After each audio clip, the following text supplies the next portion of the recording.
Una sa lahat, ang magbigay kong galang sa ating Panginoong Diyos na Panginoon ng langit at ng lupa, at sa Panginoong Kristo at sa banal na Espiritu Santo na siyang magpapaunawa sa atin ng lahat ng mga bagay upang maunawa natin ang salita ng ating Panginoon. Dito ang aking tatalakayin sa part 4 na ang pamagat nito, katiyakan ng mga tao kung siya hinatulan ng Diyos.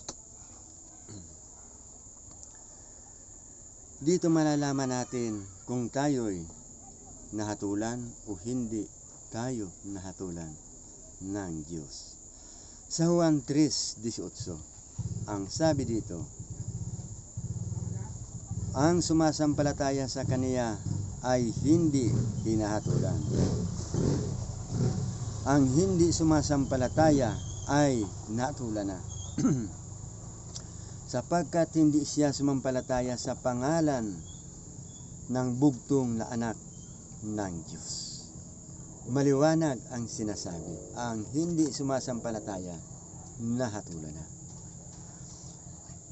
Kaya, ang lahat ng mga bagay na aking isinaysay sa inyo at mga salita ng Panginoon na nakasulat, isinaysay ko sa inyo upang kayo'y manampalataya, upang hindi kayo mahatulan. Dito sa Juan 3:36, ang sabi dito, ang sumasampalataya sa anak ay may buhay na walang hanggan. Ngunit ang hindi tumatalima sa anak ay hindi makita ng buhay, kundi ang puot ng Diyos ay sumasa kanya. Itong salita na itong maliwanag na sinasabi tungkol sa hindi nagsisampalataya sa Panginoon.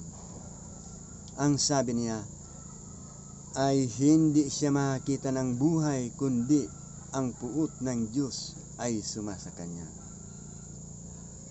Ngayon nalaman natin, kaya sa sino man na hindi nanampalataya sa mga salita ng Panginoon, paano siya makapagsasabi na siya ligtas o kaya may buhay na walang hanggan siya? Sapagkat sinasabi, hindi makakita ng buhay, kundi ang puot ng Diyos ay sumasa kanya.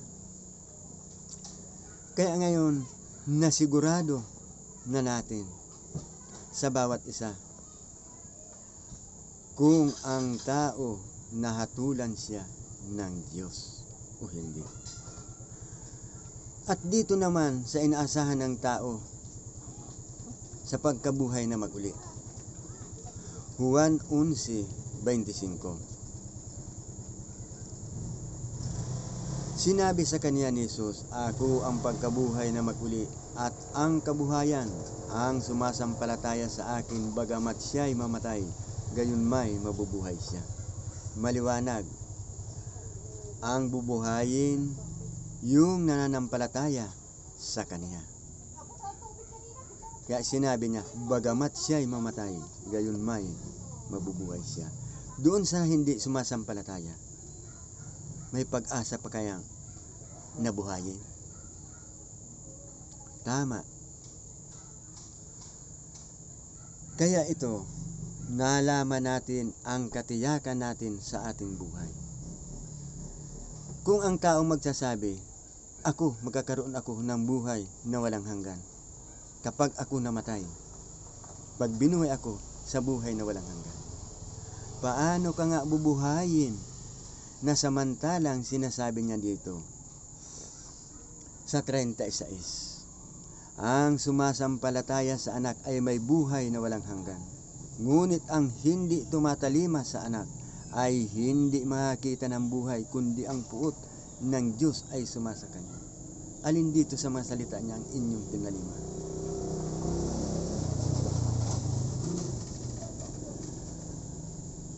At alin sa mga salita niyang ito ang inyong sinampalatayanan? Unang-una, sa sinabi ng Panginoon, ako at ang Ama ay iisa. Yung ba sinampalatayan ninyo at pinaniwalaan ninyo ang Panginoon? Pangalawa, ang sabi, ang nananampalataya may buhay na walang hanggan. Nanampalataya ba kayo sa buhay na walang hanggan? Hindi baga ang karamihan na nanampalataya mamatay? Pagdating naman dito sa sinasabi na utos na dapat tuparin, ito ba'y inyong tinupad? Tinalima ba ninyo ang salita ng Panginoon? Ano ang pag-asa ng tao na sinasabi sa pagkabuhay na maguli? Sapagkat maliwanag ang sinasabi niya. Sinabi sa kanya ni Jesus, ako ang pagkabuhay na maguli at ang kabuhayan. Ang sumasampalataya sa akin bagamat siya'y mamatay, gayon may mabubuhay siya. Hindi ba sigurado itong pagkasabi ng Panginoon?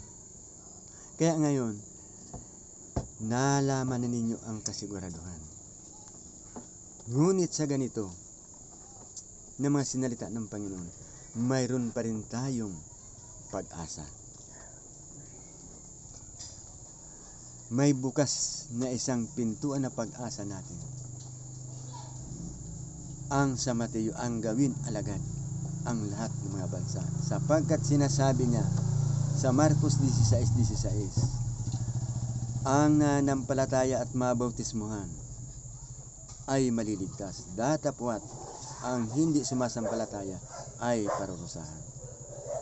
Dito nalaman natin ang hindi nanampalataya ay parurusahan.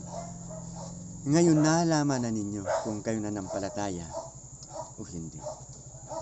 Kung kayo'y may parusa o hindi kayo parurusahan.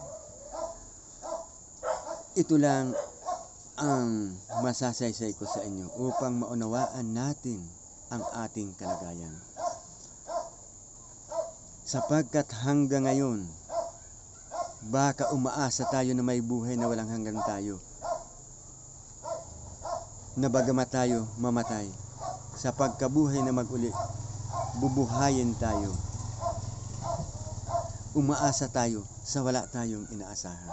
Mabuti na ito na malaman ninyo kung mayroong inaasahan, upang tayo'y makapagtiyak. Ito ang malaking pag-ibig ng ating Panginoon upang maalaman ninyo. Gaya sa amin na sinasabi sa kasulatan na binigyang karapatan na maging mga anak. Ang kasulatan nagsasabi, kaya kami mga anak din ng Diyos. Sapagkat kami nagmamalasakit din, katulad ng ginawa ng aming ama. Iyan lang ang kaunting maipahayag ko sa inyo. Dito, kung mayroon kayong mga comment o mga katanungan, maaari kayong magtanong at sasagutin ko ang lahat ng inyong katanungan para malaman ninyo. Basta't ang ipinaalam ko sa inyo, itinayak ko lang sa inyo upang kayo makapagtiyak sa inyo kung nasa katulan para makaalis pa sa katulan sapagkat may pag-asa pa. At dito, malalaman natin sa katulan. At ito itutuloy ko na ito ang sinasabi, ang pamagat nito maliwanag. Ito ang hatol sa huling araw. Nang sabi dito maliwanag, huwag ninyong ipanggilalas ito sapagkat dumarating ang oras na ang lahat na nangasalibingan ay makakarinig ng kaniyang tinig.